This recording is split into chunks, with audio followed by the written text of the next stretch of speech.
Olá pessoal, meu nome é Davi Guzmão, sou médico ortopedista, especialista em quadril e hoje eu estou aqui com um grande amigo meu, Dr. João Lopo, que veio fazer uma visita. Ele é ortopedista, especialista em quadril também, de Minas Gerais, trabalha em Belo Horizonte e ele é praticamente como se fosse um irmão meu, veio fazer uma visita aqui, a gente já realizou 4 cirurgias de quadril hoje pela manhã e início da tarde e agora a gente resolveu fazer uma pausa para tomar um cafezinho, descansar e falar um pouquinho com vocês sobre o quadril, que é o que a gente mais gosta de fazer.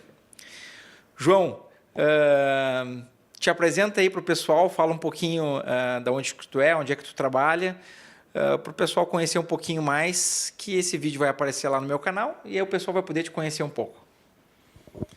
Muito obrigado ao Davi. O Davi, como ele mesmo disse, muito bem disse, é um irmão meu, né? Um irmão que esse relacionamento em Minas e do Rio Grande do Sul, né? Que é muito forte, né? Até historicamente. E assim, a troca de conhecimentos e aprendizados conjuntos realmente é enorme. Agradeço ao Davi por toda a consideração e que eu tenho, reafirmo que eu tenho a mesma por ele. Eu sou ortopedista, né, como o Davi disse, sou cirurgião do quadril, trabalho em Belo Horizonte, na rede Mater Dei de saúde, e no consultório onde eu atendo as consultas eletivas, né?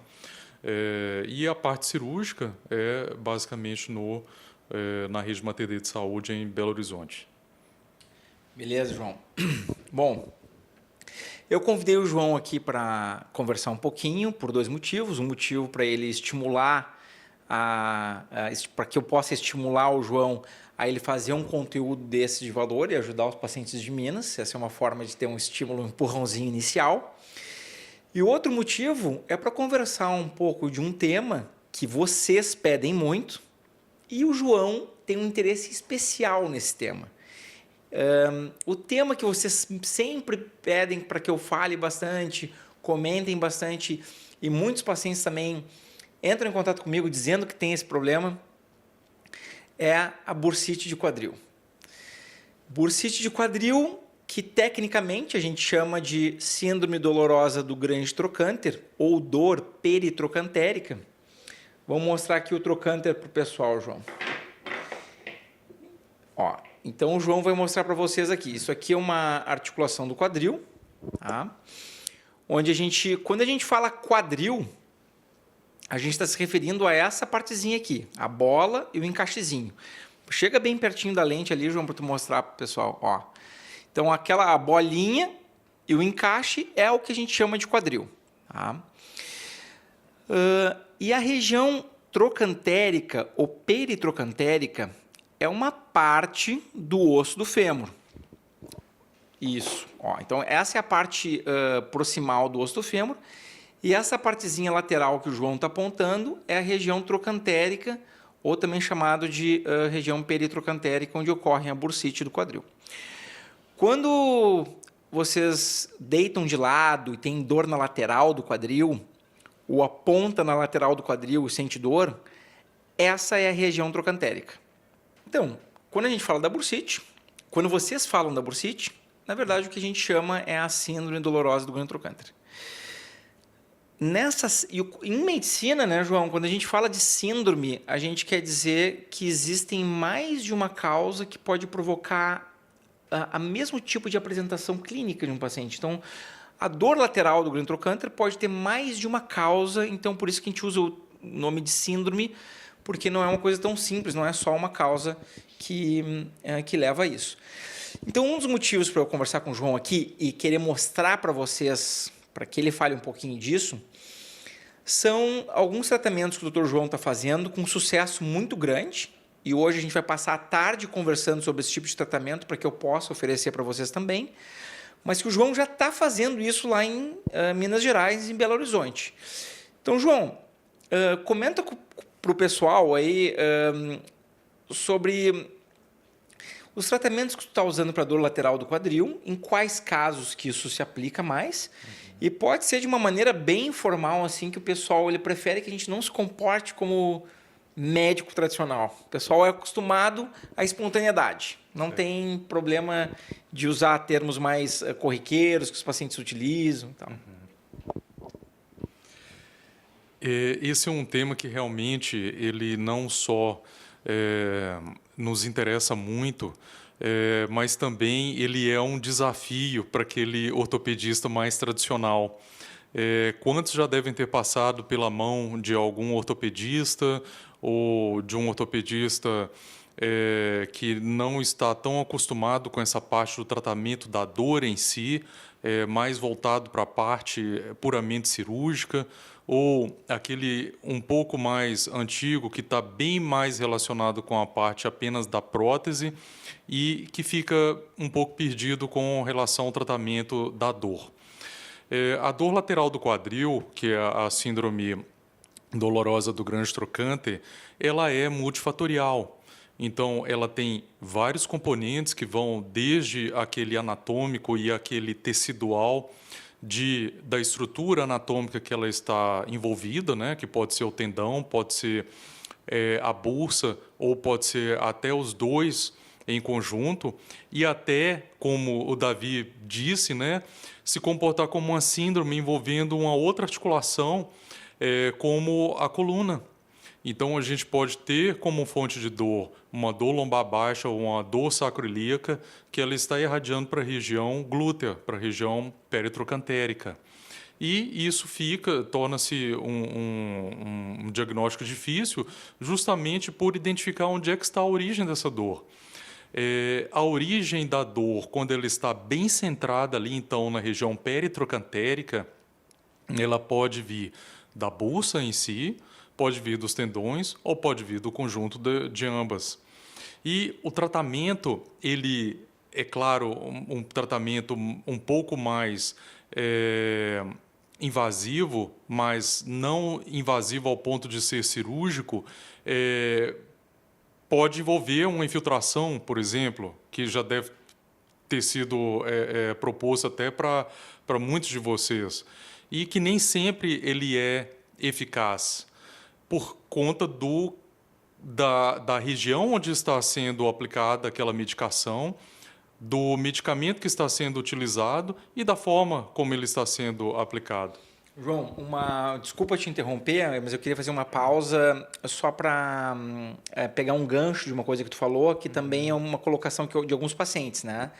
Alguns pacientes falam assim, doutor, mas eu já fiz uma infiltração, não funcionou. Ou, doutor, eu ouvi dizer que corticoide faz mal. Então, o termo infiltração, ele se refere a uma técnica, que é uma injeção. Tá? Agora, muda completamente o que está sendo infiltrado. Qual o tipo de substância, qual o tipo de medicação e aonde. Então, isso é uma coisa que eu gostaria que de repente o João também comentasse um pouco, mas eu já vou dar a introdução aqui para ele comentar, que já é sabido há bastante tempo que o uso de medicações chamadas corticosteroides, elas enfraquecem os tendões. Então, o corticosteroide utilizado no joelho, no ombro, em cima do tendão, ele dá um alívio momentâneo de dor, mas depois ele enfraquece e danifica o tendão. Então, existe toda uma mudança na área ortopédica para a gente tentar evitar o uso dos corticosteroides. Tá? E o João falou uma coisinha também interessante, que depende do que vai ser aplicado e aonde. Então, João, que tipo de método que tu utiliza no teu consultório, no dia a dia, para identificar qual estrutura e qual estrutura tu busca para fazer alguma aplicação no tratamento da dor trocantérica lateral? Então, não só eu, como o Davi, né? Nós usamos em nossos tratamentos minimamente invasivos, e no caso aí usando a técnica de infiltração, procedimentos guiados. Então, não são procedimentos que são feitos às cegas. né? Então, apenas com injetando o medicamento ali em um local não sabido, ou se foi no local correto, ou se foi na estrutura correta. Então, nós guiamos por um método de imagem, que é o ultrassom. O ultrassom, ele fornece para a gente, ele é uma ferramenta extremamente importante, porque ele consegue dar uma resolução de imagem excelente, com cortes que pode-se dizer até próximos ao da ressonância, onde mostram bem, individualizam bem aquela estrutura que está sendo estudada, que está sendo avaliada, e possibilita a abordagem daquele sítio a ser tratado com precisão. Então, no tratamento, e até uma das razões de termos insucessos em tratamentos é a falta de precisão onde está sendo direcionado o tratamento, né? Então, o ultrassom, ele é uma ferramenta que nós utilizamos, o Davi aqui em Porto Alegre e eu em Belo Horizonte, como forma de nos guiar e guiar os nossos procedimentos para conseguirmos a eficácia máxima com o melhor resultado no tratamento, tá? Em relação à medicação, os corticosteroides, eles estão sendo cada vez menos utilizados, exatamente por esse efeito que a literatura tem mostrado, de enfraquecimento dos tendões, enfraquecimento da cartilagem, e alteração dessa estrutura celular do tecido, que vai comportar de diferentes maneiras aquele tecido que recebeu a medicação.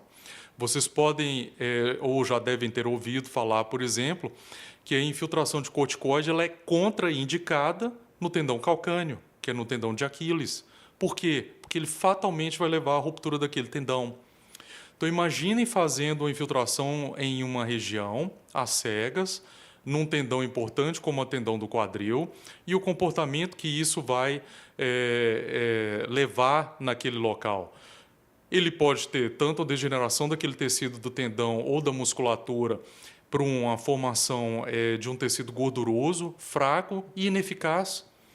E, por consequente, a ideia que teria que seria de melhora ou de redução da inflamação daquele tecido, você vai levar exatamente ao enfraquecimento do tecido e, algumas vezes, até a sua ruptura. Uma das coisas também que eu acho que é importante esclarecer, que a gente está falando aqui da dor lateral do quadril, ou dor lateral trocantérica, ou a bursite de difícil tratamento, né? Porque, claro, a maioria das bursites vão ter uma resposta positiva com um anti-inflamatório comum via oral e uma fisioterapia bem feita, com fortalecimento da musculatura do glúteo médio, glúteo mínimo, glúteo máximo. Esse é o padrão que melhora a grande maioria dos pacientes.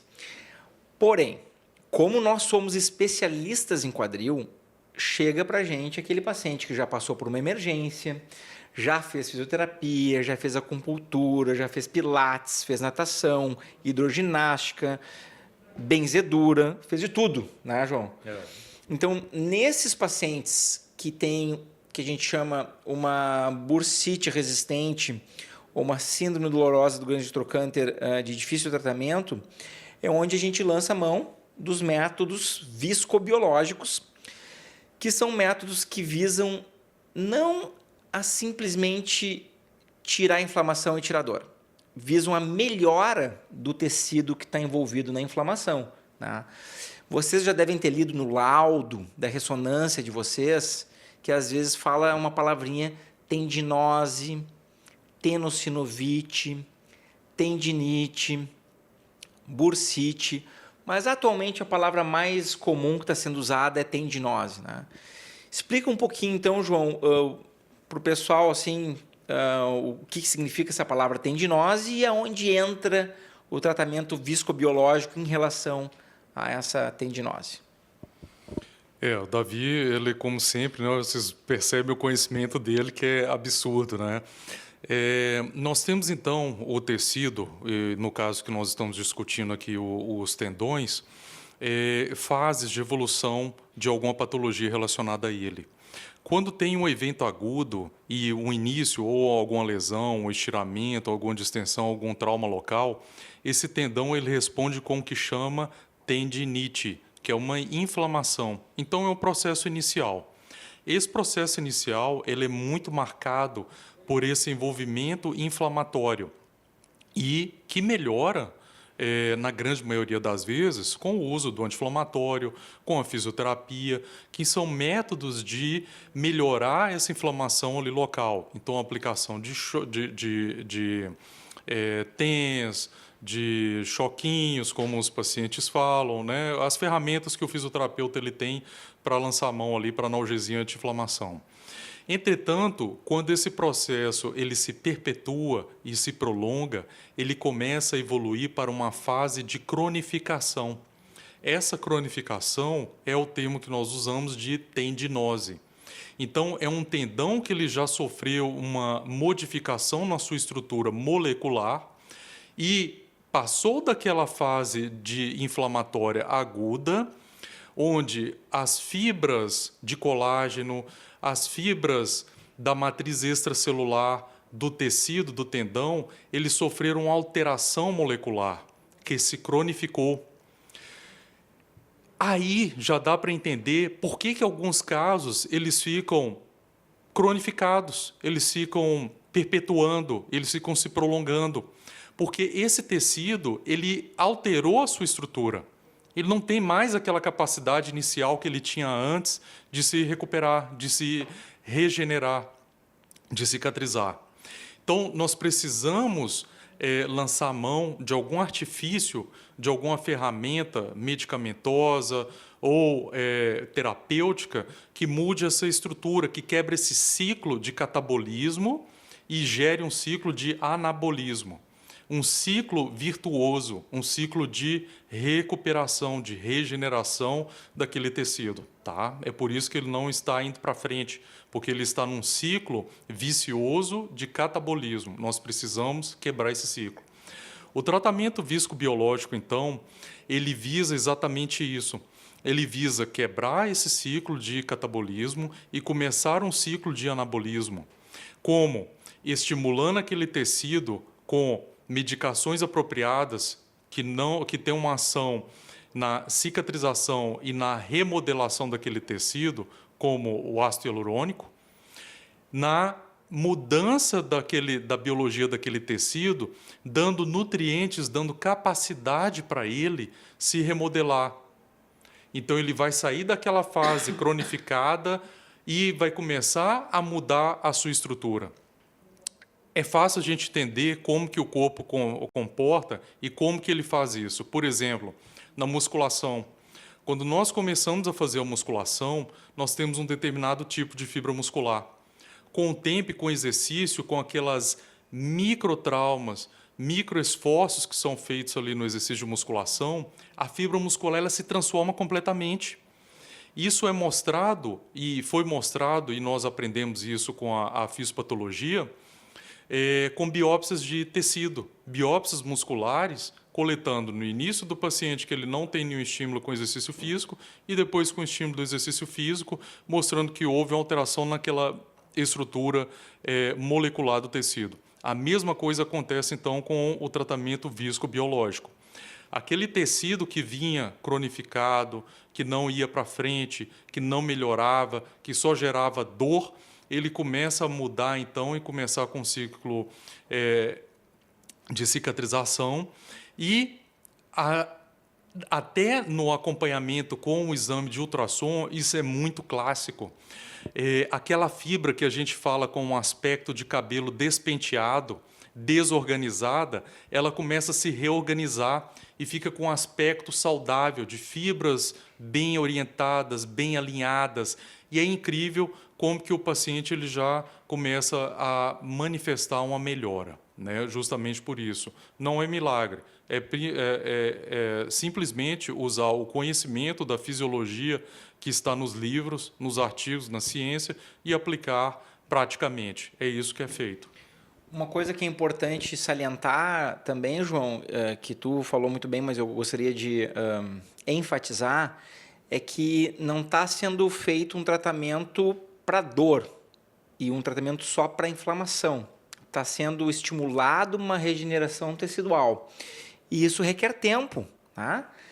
Pô, uma mulher grávida demora 9 meses para gerar uma criança, que a reconstrução todos daquele tecido de uma criança, e um tendão que está lesionado também requer tempo para a mobilização das células, para estimular aquele tendão, para que aquele tendão possa se refazer, ficar mais forte, ser estimulado. Então não é da noite para o dia, mas é uma coisa que vai melhorando pouco a pouco. E outra coisa que é importante também, que acredito que o João deve orientar os seus pacientes, é que o tratamento tem que ser feito em conjunto com o estímulo daquele tendão, né? Estimular aquele tendão a trabalhar também para que ele se sinta necessitado e reaja, melhorando a sua qualidade. Então tem que ter um certo grau de atividade. Falando na atividade física ou estímulo do tendão através do exercício, em que momento do tratamento tu já libera uma fisioterapia, ou se tu começa com a fisioterapia junto, ou tu espera um pouco a dor ceder, ou um exercício com mais resistência, seja o pilates, seja um exercício de resistência muscular? O acompanhamento com a parte fisioterápica eu já inicio de imediato. A fisioterapia ela tem essas ferramentas de analgesia e de melhora da dor ali local. E o fisioterapeuta também bem orientado, né, seguindo a orientação daquele médico que sabe exatamente a fase em que o paciente ele se encontra e a necessidade dele, ele pode começar com exercícios isométricos, por exemplo, onde ele faz apenas a contração daquela musculatura, fazendo isso que o Davi falou, estimulando o osso, o esqueleto e a musculatura e as articulações, elas gostam de movimento. Quando a gente neutraliza o movimento de alguma articulação, de alguma estrutura, ela atrofia. Ela tende a se congelar e a se protrair cada vez mais e se retrair cada vez mais. Então, com a fisioterapia, a gente consegue estimular o movimento, estimular o fortalecimento e vai graduando, começando desde uma cinésio mais leve, com exercícios isométricos de fortalecimento, partindo então para uma fase mais avançada, com um fortalecimento excêntrico. E aí ele pode usar, de acordo com o que ele dispõe, uma cadeia cinética fechada ou aberta. Normalmente, os fisioterapeutas trabalham mais com a cadeia cinética aberta. O que é isso? É o exercício contra resistência, com a contração excêntrica, ou seja, ele faz a contração no movimento de alongamento do músculo e do tendão. Isso é um estímulo enorme para o tendão e que gera essas modificações. Ele é um tratamento regenerativo também. E utilizando ferramentas como elásticos, bolas, pesos livres, anilhas, caneleiras, tudo isso então é uma cadeia cinética aberta. Quando ele já parte para uma terceira fase, e aí já com exercício de musculação propriamente dito, ele usa a cadeia cinética fechada. Então ele vai usar exercícios contra resistência, que aí são com equipamentos como os que a gente conhece da musculação. E isso o fisioterapeuta ele consegue guiar e ir nos auxiliando muito, desde a parte de alívio da dor, que nós estamos tratando e melhorando a biologia daquele tecido, até a fase final de fortalecimento e de retorno àquela atividade atlética ou esportiva que, porventura, o paciente fazia. Nenhum osso ou nenhum tecido ou nenhum órgão músculo esquelético ele recupera da noite para o dia. Assim como aquela lesão que está se perpetuando ali durante meses ou anos, como chegam pacientes às vezes, ele leva também um período para se recuperar. Né? Então, todo esse tratamento, junto com o estímulo que é feito, com o visco biológico, junto com os exercícios e a fisioterapia e depois a musculação, tudo isso daí vai atuar para que esse tendão ele volte a ter a sua função inicial, né? Antes pré-lesão. Bom, pessoal, espero que vocês tenham gostado desse vídeo, tenham gostado de um pouco da introdução desse assunto. É um assunto complexo, a gente vai voltar a falar mais vezes dele. E, pessoal, uma coisa muito importante, demonstrem seu amor por João. Se vocês gostaram do que o João participou do vídeo, se vocês acham que o João tem que fazer vídeos como eu faço, dando conteúdo para os pacientes, ensinando as coisas, tentando educar, traduzindo, digamos assim, né? Traduzindo a linguagem médica para os pacientes, porque muitos pacientes nunca não vão chegar a conversar com a gente. Então, hoje é uma forma que a gente tem de orientar pessoas a uma distância, vocês entenderem mais sobre o problema de vocês e vocês poderem chegar, digamos, às vezes, num profissional de uma forma mais rápida. Então, demonstrem isso nos comentários, comentem isso para que o João saiba da importância que tem esse tipo de transmissão de conhecimento, que é uma maneira da gente fazer e mostrar para o paciente as coisas que são... como é que funciona o tratamento médico, como é que funciona o tipo de algumas doenças, explicando, às vezes, um pouco sobre a doença, para que o paciente entenda o que é tendinose, o que é tendinite. E eu vou botar o link também aqui na descrição do vídeo e aqui no vídeo da página do Facebook do João, do site do João. E, por favor, todas as perguntas sobre esse tema, de bursite, dor lateral do quadril, mandem para o João para que ele possa ver o volume de pessoas que têm interesse em saber sobre esse tipo de doença. Vocês mostrando isso para o João, ele vai se estimular a fazer mais vídeos como esse. Dá uma palavrinha, João. Muito obrigado mais uma vez ao Davi, a oportunidade e ao convite, né, de falar para vocês. Né, o Davi, como ele fala e demonstra, né, uma enciclopédia viva, né, ele sabe demais e ele tem uma facilidade muito grande de transmitir esse conhecimento, né? Não é fácil para a gente, né? Nós conversamos muito entre nós e realmente, como ele falou, falta um pouco essa questão de transmitir o conhecimento. E transmitir o conhecimento, como a gente sempre estuda e trabalha na área técnica, né, traduzir isso na linguagem leiga não é fácil, tá? Mas é uma coisa que nós realmente temos que ter e o canal do Davi ele está aí para isso. Muito obrigado mais uma vez, Davi. João, muito obrigado por ter participado aí. Obrigado. Vou botar o vídeo no ar com os links da página do João, do site do João. E lembre-se, pessoal, mostrem nos comentários para o João como é importante isso. Um abraço.